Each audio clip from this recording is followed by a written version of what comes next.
I'm Zoe from GPS and Track. If you're not sure what the right device is for you, the answer is probably the MavGo.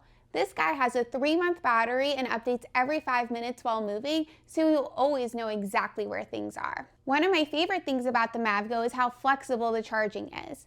It charges with a standard USB-C cable, just like your cell phone, so you can toss it in your car and charge it on the go. Or if you want to wire it directly into a 12-volt power source, you can do that too. Once it's hardwired, it stays powered indefinitely, and if it ever gets disconnected, it still has that 3-month backup battery to fall back on. On the platform, you can pull up to see exactly where the device is and a full trip history to see everywhere it's been.